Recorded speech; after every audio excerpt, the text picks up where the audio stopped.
hajat-hajat kita dipenuhi oleh Allah Subhanahu wa taala. Berkat selawat mudah-mudahan Allah panjangkan usia kita dalam keadaan sehat walafiat, dan mudah-mudahan berkat selawat yang sakit mudah-mudahan Allah sembuhkan, yang punya masalah, yang punya problem, yang punya kesulitan mudah-mudahan Allah angkat kesulitannya, yang punya hutang mudah-mudahan Allah lunasi hutangnya, yang belum dapat pekerjaan mudah-mudahan dapat pekerjaan yang halal.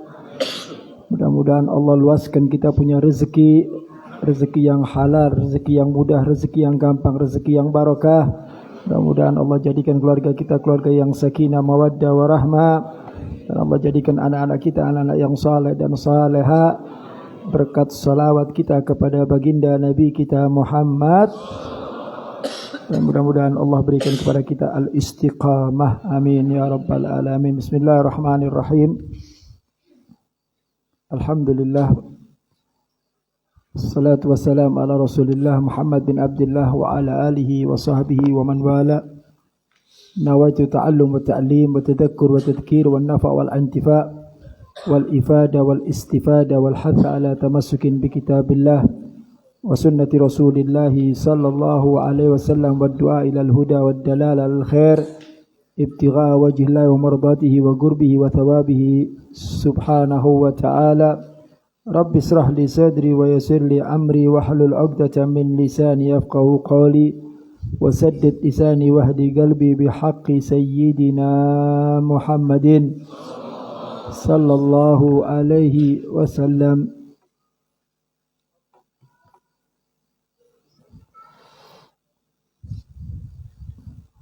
Baik, kita lanjutkan kembali.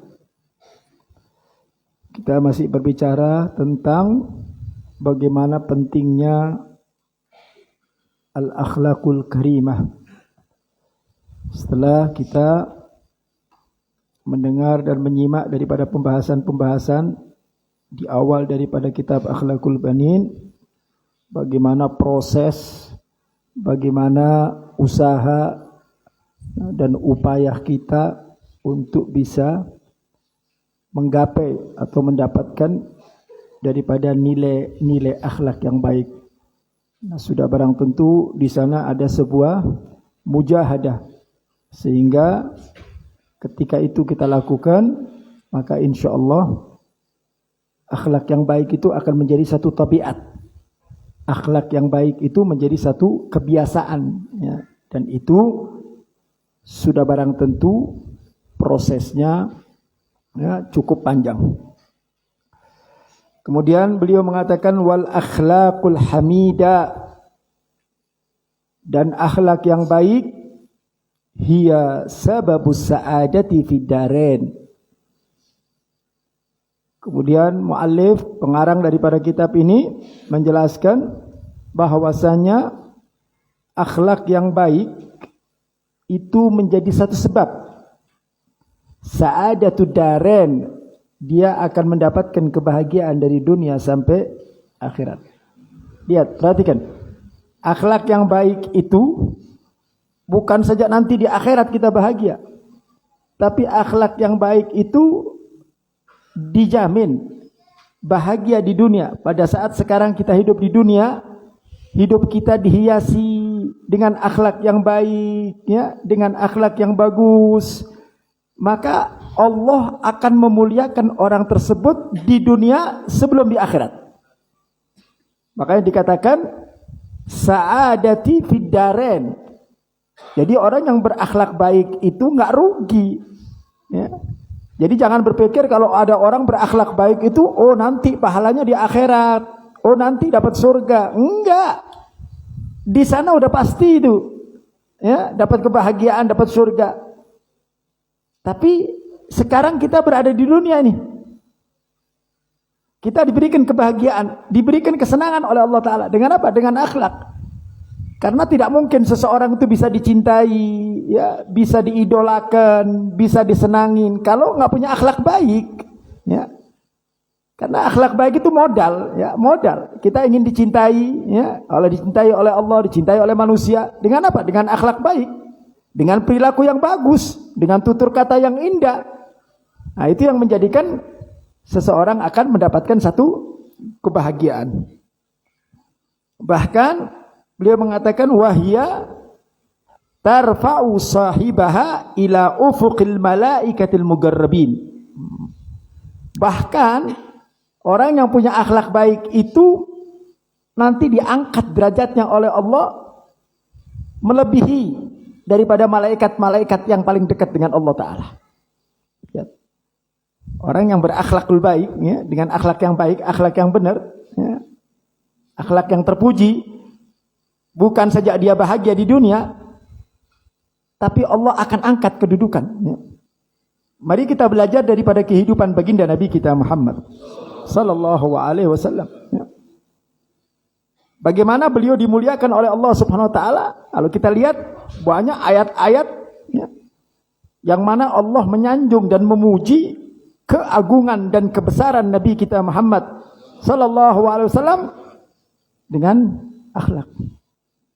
Laqad kana lakum fi Rasulillahi uswatun hasanah. Banyak sekali ayat-ayat, ya, yang menceritakan tentang akhlak Nabi, ya. Wa innaka la'ala khuluqin adzim. Sesungguhnya ada pada diri Nabi Muhammad SAW akhlak yang mulia, akhlak yang bagus. Lihat, kemuliaannya luar biasa, ya.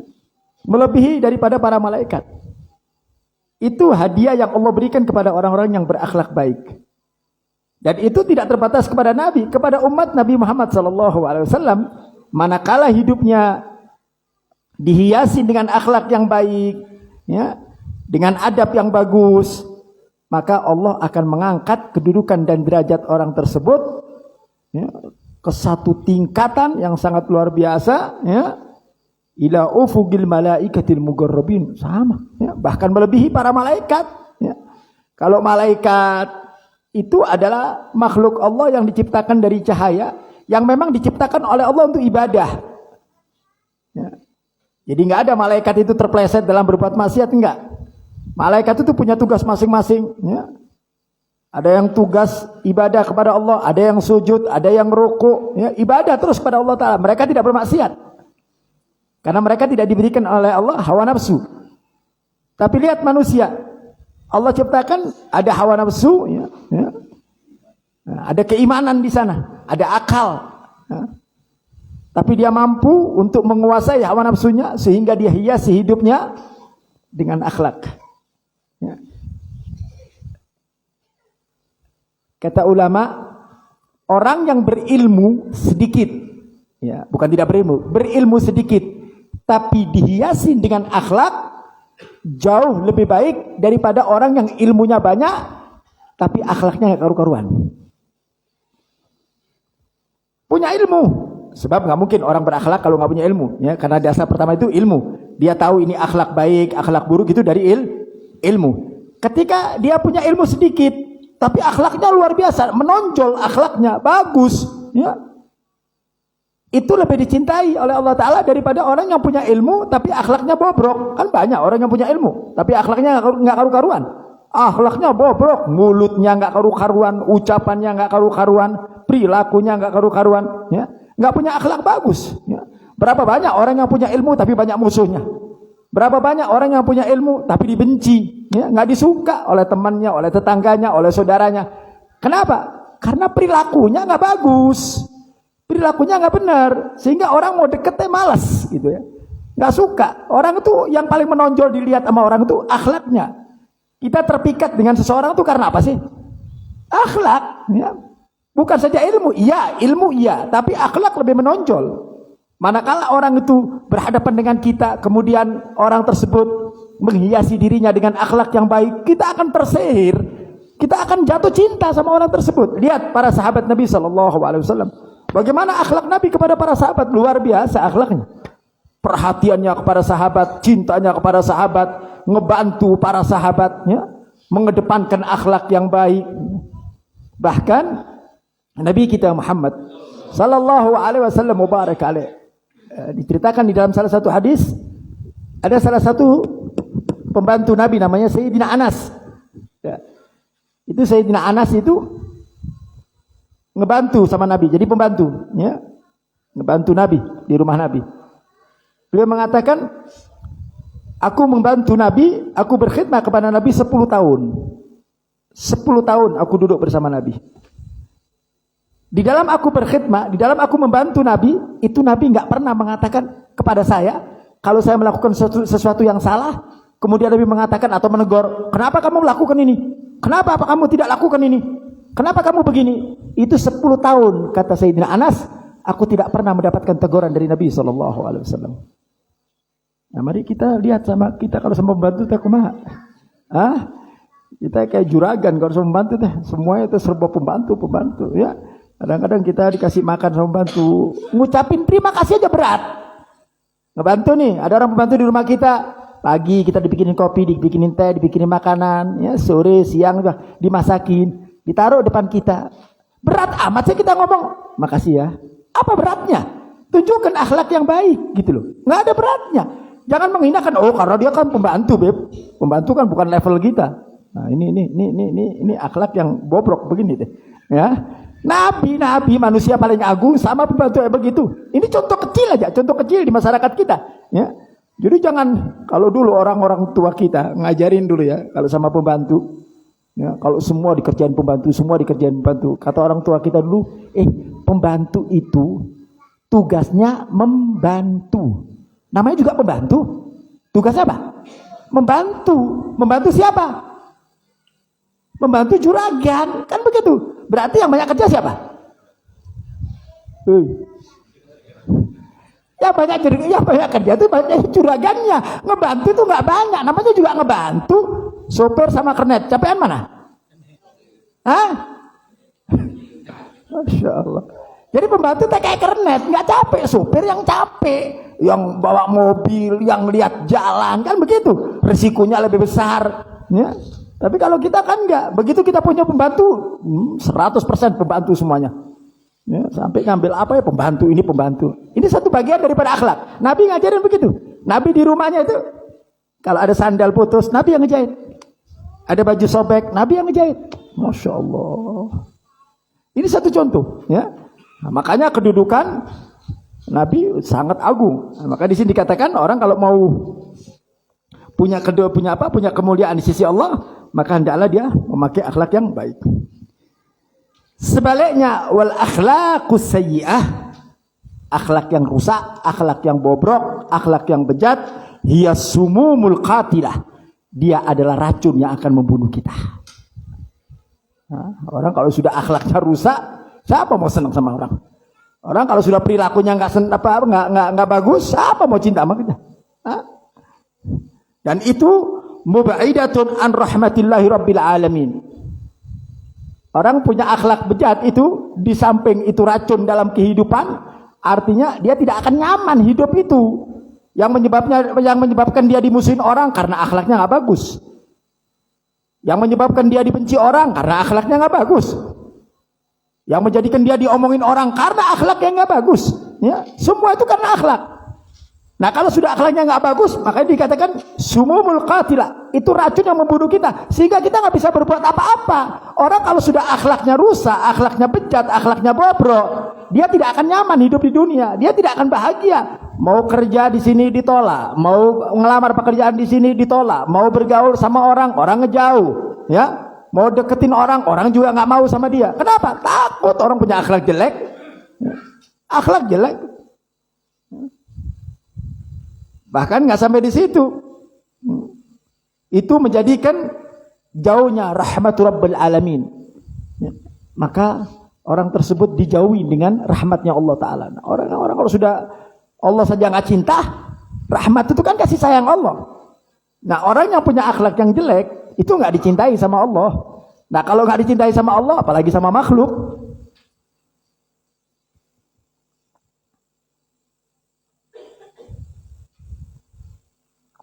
Ya, jadi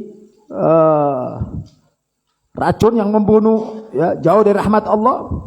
Kemudian ila hadid syayatin matrudin, ya, wa hiya allati tahwi bi sahibiha ila hadid syayatin matrudin. Ya, orang kalau sudah akhlaknya rusak, maka dia akan menjadi kelompoknya syaitan.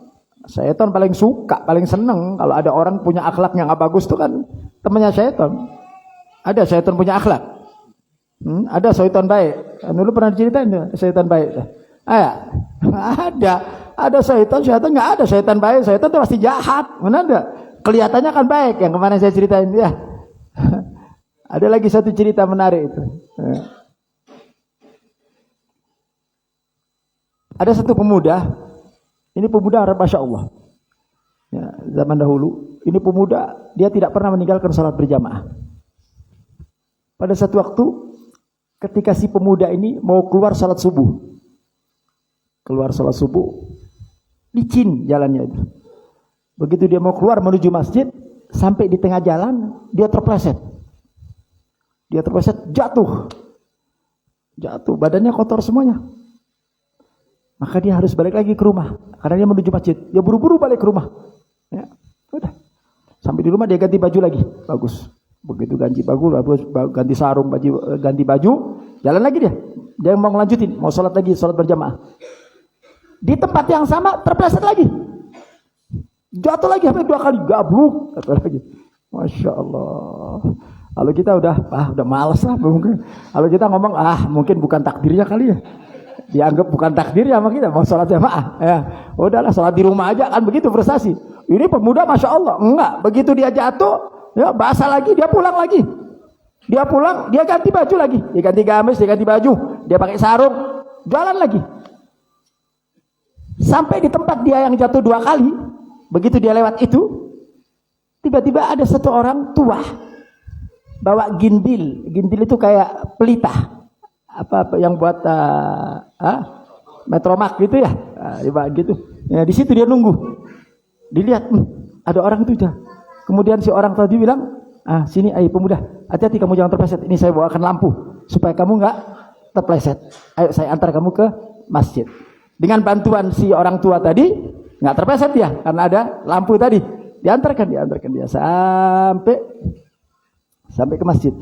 Begitu saya di masjid, dikira si pemuda ini si orang tua dia juga mau ke masjid.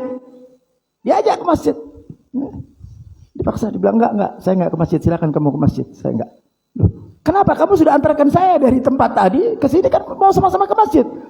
Enggak, dia bilang tetap enggak mau. Dipaksa-paksa, ayo masuk, enggak mau. Karena dipaksa terus, akhirnya dia bilang, aku ini syaitan. Aku ini syaitan. Kaget si pemuda, subhanallah. Ini syaitan berbuat baik. Tanya deh. Kelihatannya kan baik deh. Ya bawain lampu. Ada enggak orang aja nggak ada yang bawain lampu. Ini syaitan Masya Allah dibawain lampu supaya nggak kepleset kan baik. Kalau kita pakai akal kita baik banget ini supaya kita nggak kepleset. Diantarkan lagi ke masjid. Masya Allah. Si pemuda kagum, heran. Bagaimana mungkin engkau adalah seorang syaitan menyelamatkan saya? Kan saya sudah kepleset 2 kali. Kenapa kamu perlu bawa petromak, bawa pelita untuk menyelamatkan aku? Ya, sampai ke masjid. Ini kan perbuatan baik. Kata syaitan, siapa yang bilang perbuatan baik?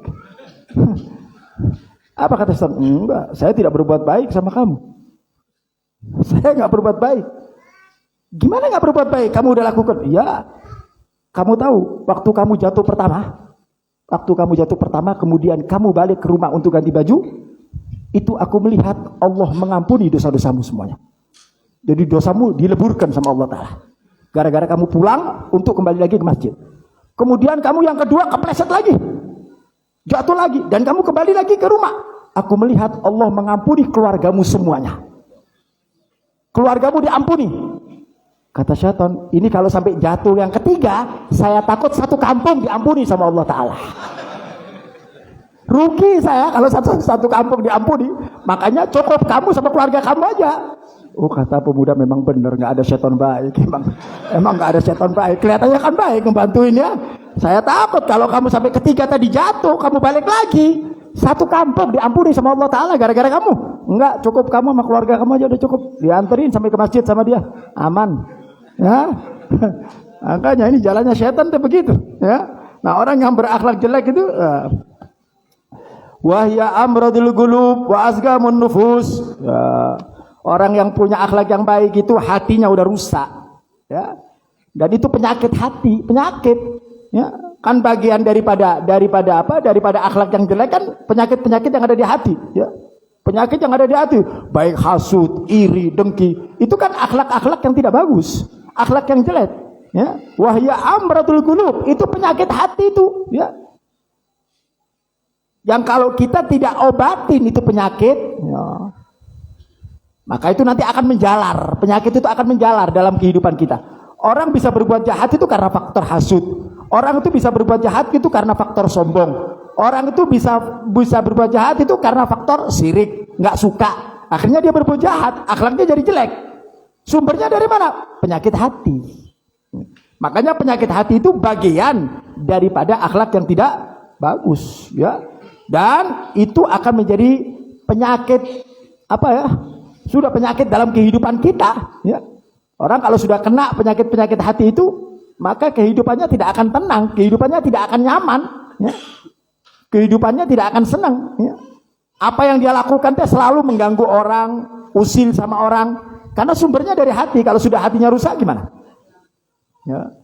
Makanya, ya, kita ini di sini dijelaskan, ya.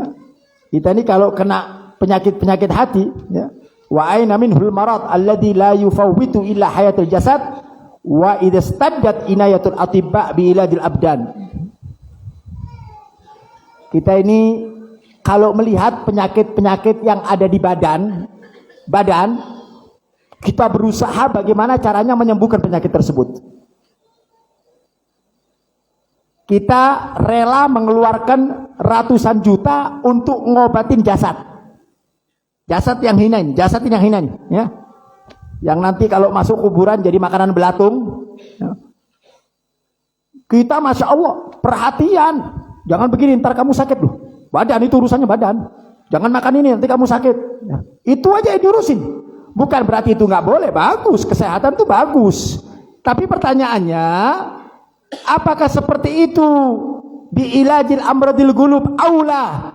Pengobatan hati jauh lebih penting kata beliau. Ya, badan perlu disehatkan, betul. Badan harus difitkin, betul. Tapi yang jauh lebih penting adalah hati. Obatin kita punya hati, ya. Obatin kita punya hati. Karena apa artinya badan sehat, hati rusak. Kalau badan sehat itu urusan dunia. Ya, kita menderita di dunia mungkin. Kita merasa sakit di dunia, betul. Tapi kalau sudah yang sakit urusan hati, itu urusannya di neraka. Urusannya siksanya Allah, urusannya murkanya Allah, adabnya Allah Ta'ala. Jadi kalau kita sakit urusan dunia, anggaplah kita disiksa urusan dunia, badan aja lah. Nabi Allah Ayub alaihi salatu wassalam ketika diuji oleh Allah Subhanahu wa taala dengan penyakit yang ada di sekujur badan. Ya, ada di sekujur badan penyakitnya. Ya. Tangannya sakit, kakinya sakit, kepalanya sakit, ini sakit. Sakit semuanya itu diterima sama beliau. Terakhir semua badannya sakit kecuali mulutnya. Dia masih bisa bicara. Apa kata Nabi Allah Ayub? Ya Allah, kalau engkau berikan aku semua penyakit dan semua di anggota tubuh, beri aku penyakit, insya Allah aku bisa sabar. Aku bisa menerima ya Allah dengan segala penyakit yang kau berikan. Asal satu ya Allah, jangan kau timpahkan penyakit itu di mulut saya. Kenapa? Kalau engkau timpahkan penyakit itu di mulut saya, maka saya tidak lagi bisa berpikir kepadamu ya Allah. Masya Allah, yang dipikirin itu mulutnya. Karena kalau kena sakit mulutnya nggak bisa pikir. Ya. Kalau badan-badan yang lain biarinlah sakitnya. Nah di sini supaya kita perhatian, jangan sampai kita waspada betul dengan penyakit-penyakit badan, sementara penyakit hati teh nggak diobatin. Jadi kita ini kalau dimasukkan di laboratorium, di lab gitu, badan teh sehat, begitu roh kita dimasukkan di lab, kronis sudah. Udah komplikasi semuanya ada. Ya, kalau penyakitnya penyakit badan kan jantung, liver, itu macam-macam. Ya, gula, diabetes, macam-macam lah gitu-gitu. Tapi kalau penyakit apa hati kan ada penyakitnya. Hasud, iri, dengki, sombong. Itu penyakit hati. Ya. Apa arti badan teh gemuk? Punten toro, badan teh gemuk. Hatinya juga harus gemuk. Sehat. Yang paling penting itu sehat, hati yang sehat. Hati yang sehat itu insya Allah akan menunjang badan yang sehat. Badan itu menjadi sakit karena hati sakit. Orang kalau sudah hatinya sakit, badan itu meriang. Lihat ada orang seneng, gak enak. Lihat ada orang sukses, gelisah. Pikiran. Coba, orang sakitnya sumbernya dari mana sih? Benar tak? Orang sakitnya sumbernya dari akal. Dari pikiran. Kita lihat ini nanti omikron senetron macam mana enggak? Kita ini kadang-kadang ditakutin teh. Oh, masya Allah ditakutin.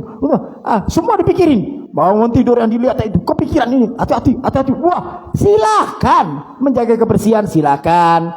Tapi nggak usah kayak lebih gitu Kelewatan amat sama corona, takut amat ya. Yang penting kitanya bersih ya bersih, gitu loh. Niatkan bersihnya itu bukan karena corona. An-nadzafatu minal iman. Islam ngajarin kebersihan. Niatkan saya kebersihan kenapa? Dari sunnah Nabi. Sebab kalau kita bersih karena gara-gara corona nggak dapat pahala. Ya, kita ini kalau ditakutin sama corona kan takut. Kalau diperingatkan sama Nabi kan nggak taat kita ini, ya kan? Nah dari pikiran kita karena dipikir, akhirnya kena penyakit itu. Penyakit itu sumbernya dari akal. Ya. Dan kompasnya itu hati. Kalau sudah hatinya bersih, itu buat orang sehat. Sumber kesehatan adalah hati yang bersih. Latih kita punya hati yang bersih. Husnudzon, berprasangka baik sama orang, ya, cinta sama orang, sayang sama orang, tebarkan kasih sayang kepada semua orang. Itu akan mempunyai gairah hidup. Ya, sehingga kita tidak punya tidak punya lawan, tidak punya musuh. Kita aja nih kalau di majelis ada orang yang kita nggak sukai, nggak nyaman. Duduk nih samping kita ada orang yang kita gedekin. Ini samping kita teh. Udah nggak nyaman. Baca sallallahu alaihi Muhammad. Benar tak? Ngeganggu, nyaman kita teh. Makanya kata Habib Hasan Asy-Syadzili, beliau mengatakan setiap kamu masuk di satu majelis, tanamkan dalam hati kamu bahwa semua yang ada di majelis ini adalah kekasih kamu semuanya. Enak kalau begitu. Kita cinta semuanya. Jadi kita duduk dimanapun nyaman, ngobrol dengan siapapun nyaman. Tapi kalau sudah hatinya yang rusak, naudzubillah. Ya. Jadi memang hati ini obatnya memang dari kita sendiri, diobatin sendiri. Ya. Padahal biaya pengobatan hati itu gratis. Ya. Kalau biaya pengobatan badan itu mahal. Benar tak? Saya orang sakit apa? Sakit sombong, beli obat di apotik. Saya obat nak. Saya sakit naon teh? Sakit hasut. Disuntik nih nggak ada obatnya. Ya, itu obat-obat dari kita sendiri. Makanya harus kita lawan. Ya. Di annaha tahfadul haya abadiyah. Karena dengan orang kalau sudah punya penyakit hati, kemudian bisa kita obati penyakitnya. Itu akan menjadikan satu kehidupan yang nyaman, kehidupan yang senang, kehidupan yang nyaman hidup sama orang. Ya.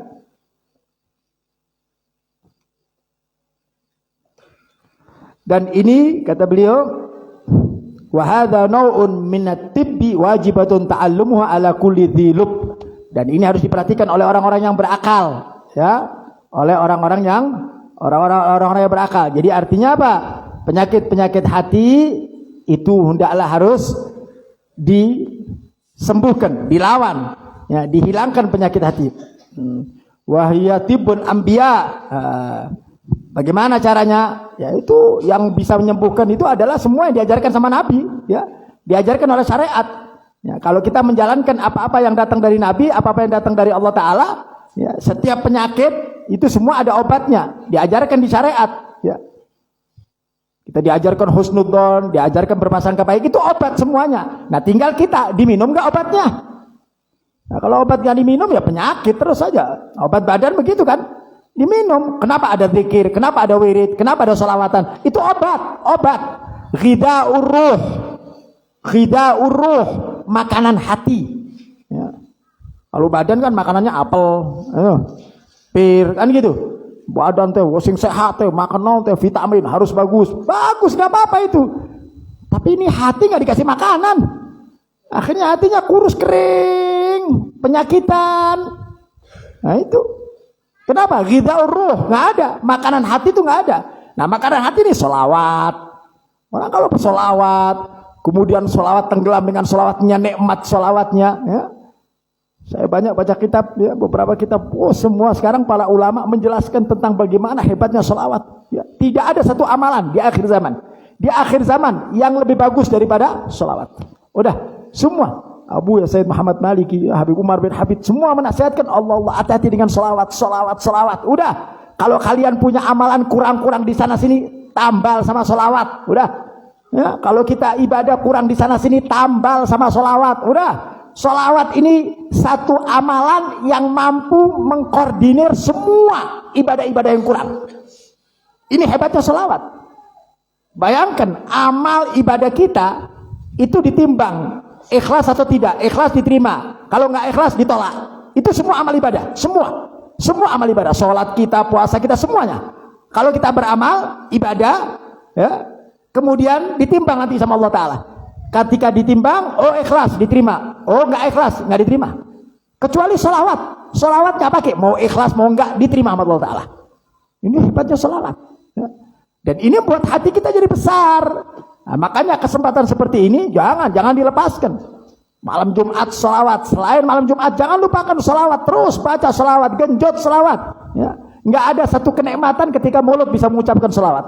Tidak ada satu kesulitan, ya, yang diukur oleh akal. Oh ini kayaknya nggak bisa, ini nggak bisa, tabrak sama sholawat, habis dah. Benar. Segala bentuk kesulitan, ya, segala bentuk kesulitan yang kita anggap oh ini sulit, ini nggak bisa, tabrak sama sholawat, mampus semua sama sholawat. Luar biasa sholawat. Hati kita bersih, semangat ibadah, ya. Nah itu bagian daripada hati. Faqad arsalahumullahu ta'ala li ta'limul umam, ya, sesungguhnya Nabi telah mengajarkan kepada kita kaifa yutahhiruna qulubuhum minal akhlaqid damimah wa kaifa yuhalluna nufusahum bi akhlaqil karimah. Lihat bagaimana, kata beliau, engkau tidak membersihkan hatimu dengan akhlak-akhlak yang baik, ya. Engkau biarkan kau punya hati untuk tidak berakhlak baik. Padahal itu adalah merupakan satu bagian daripada akhlak yang baik, adalah apa yang ada di dalam hati kita. Ya. Yuhalluna nufusahum, hiasi kita punya diri dengan apa? Bil akhlaqil karimah. Hiasi kita punya diri, ucapan kita, perilaku kita, tutur kata kita, itu semuanya jadikan akhlak. Ya. Kepada siapapun kita berakhlak, kepada siapapun manusianya kita diajarkan akhlak. Kalau ini kita kedepankan dalam kehidupan kita, maka kita akan mendapatkan satu kebahagiaan dunia dan akhirat. Ya. Memang tadi proses jadi akhlak yang baik itu proses, tapi harus dimulai. Harus, yang namanya akhlak baik itu harus dimulai dan harus dipaksa, ya. Kalau ketemu orang, ya, kita diajarkan oleh Nabi Muhammad SAW, kalau ketemu saudara kita, ya, biwajhin talik, dengan muka senyum, tong cemberut.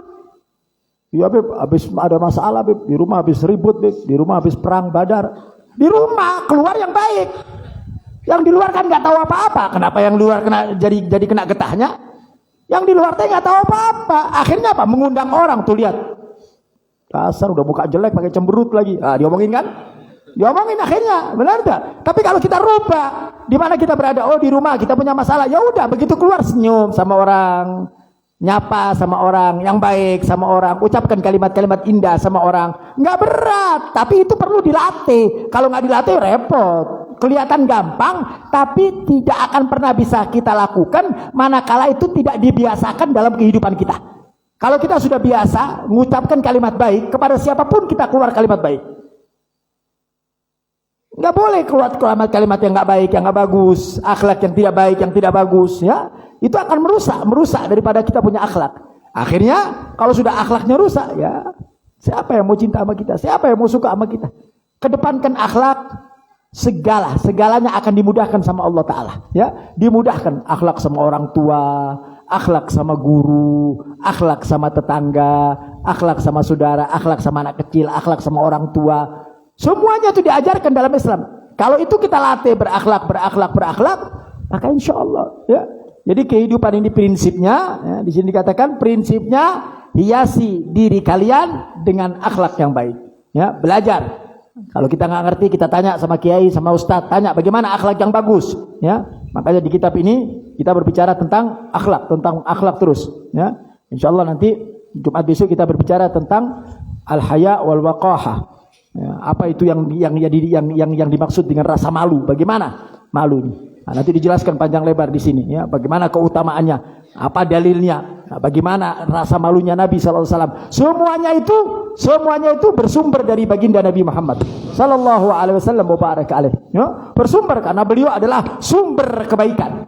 Beliau adalah sumber kebaikan, sumber akhlak yang baik, yang paling baik adalah beliau. Jadi akhlak yang kita pakai bersumber dari Nabi SAW. Manusia yang mulia, manusia yang agung, kesempurnaannya di dalam akhlaknya itu diabadikan oleh Allah di dalam Al-Quran. Makanya kita terus belajar, terus mencoba, terus berusaha bagaimana caranya hidup ini dihiasi dengan al-akhlakul karimah. Mudah-mudahan Allah Subhanahu wa taala menjadikan kita orang-orang yang selalu berakhlakul karimah, bisa meniru bagaimana apa yang diajarkan oleh baginda Nabi Muhammad sallallahu alaihi.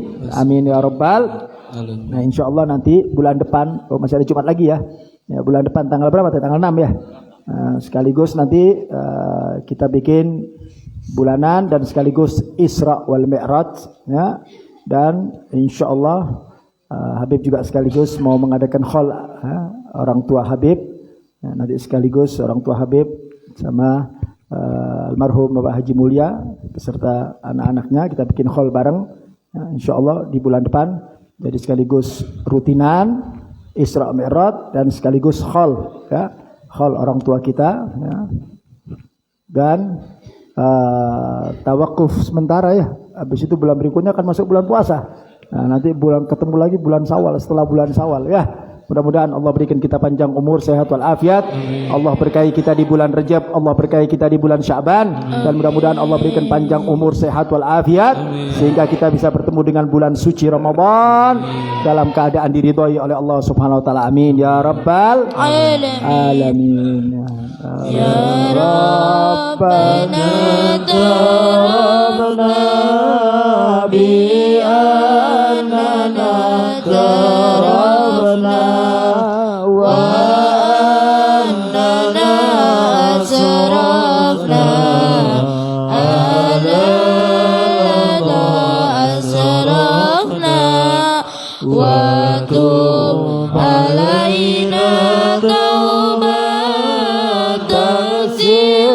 likulli hauban wastur lana al-awrati wa aminir rawati wa waghfir liwalidina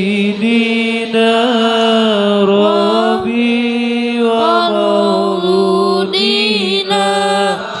wal ahli wal ikhwani wa syairil khillani wa kulli jiratin aw sahabah wal muslimina ajma' wa inna rabbi asma' fadlan wa juda manna bisabi minna bil Mustafa Rasuli nada bi kulli zuli sallallahu wa sallam rabbi alaihi adda habbi wa